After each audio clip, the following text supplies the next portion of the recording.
Hello Anglophonians, and welcome to another episode where we take a look at the European comic culture. And this time it's, well, Sophie's turn again. But Sophie hasn't appeared in her own stories until now. Well, okay, in this one, well, let's say in an adaptation of this one, she will appear. But not in the main story. It's complicated, and I will tell you more about it.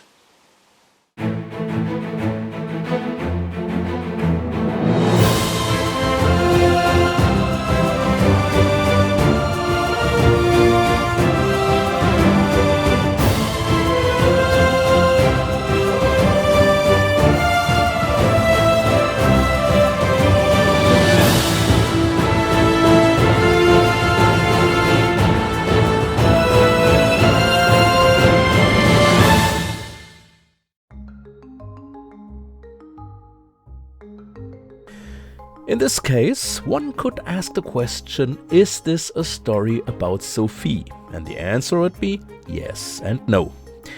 Let's start with the no. The story begins with Starter visiting his friends, the mechanic Pipette. Pipette is extremely annoyed by the noise in the city and wants to move to the country. The two go to a real estate agent, and after a long search, they finally find a house that is very secluded. It's only when they get there that they realize how secluded it is. It's in the middle of nowhere. There's only one other house on the other side of the street and nothing else. Actually, that's exactly what Pipette wanted, but he finds that the house is in a more than deplorable condition. It's also a very strange house. For example, there are no stairs, but rather a kind of elevator platform to get to the next floor. In general, the house is full of technical gadgets. Starter explores the house and what's around it and finds a shed. There is an old car in this shed, a Fiat 509. The old car still runs, but when Starter and Pipette want to take a long test drive, they realize that the car has a mind of its own. They drive to the next town and realize that everyone there knows the car. It even has a name, Zoe. What the two of them don't realize is that they are being watched the entire time from the house across the street. A Russian scientist lives there who wants to use the knowledge of Zoe's artificial intelligence to build a tank that can also think independently. And that brings us to the yes part of the story. Yes, it is about Sophie, although not in the first publication. Sophie will appear for the first time in the next story and will meet Starter and Pipette. After the stories about Sophie became so successful, Gidem revised the house across the street. He had set up a framework in which Starter and Pipette visit Sophie and her father. Sophie already knows them both and also their unusual car, Zoe. After a good meal, Sophie asks how Starter and Pipette even found Zoe. Pipette then begins to tell the story of the house across the street, from the point where he gets upset about the noise and wants to move to the country. Additional parts of the framework plot are also incorporated into the story, and there's also a short final episode after the story has been told.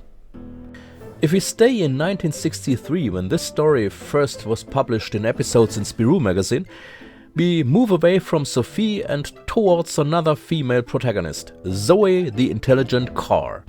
Gidem and his colleague André Franquin came up with the idea of using an old Fiat 509. In fact, Franquin would also use the same car in another series, namely Gaston, although of course it's not called Zoe there. In the complete edition of the Sophie stories, Christelle and Bertrand Pisavy-Evernon write about the similarities between Zoe and the VW Beetle Herbie, which the astute observer should notice. Herbie was also a car with intelligence and feelings, like Zoe, and the title character of a number of films from the Walt Disney Studios. However, Herbie was released 5 years after Zoe's first appearance. Did the creators of Herbie take inspiration from Gidem's comic? This is at least not unlikely, as Gidem confirmed in an interview. A few years later, Ivan had the opportunity to visit the Disney studios in the United States. There, a member of the team confirmed to him that they often came to Europe and looked for comic books and newspapers to find new ideas for their productions.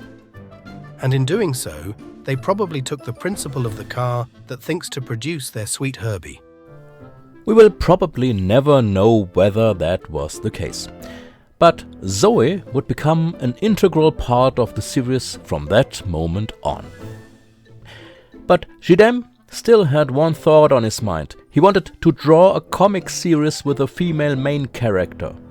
To get there, he ended up using a trick. But that is another story, and will be told another time. So there you have it, The House Across the Street. A story in which Sophie somehow appears. Next time we take another look at the Europa Park, and until then, take good care of yourself and like and subscribe, and see you.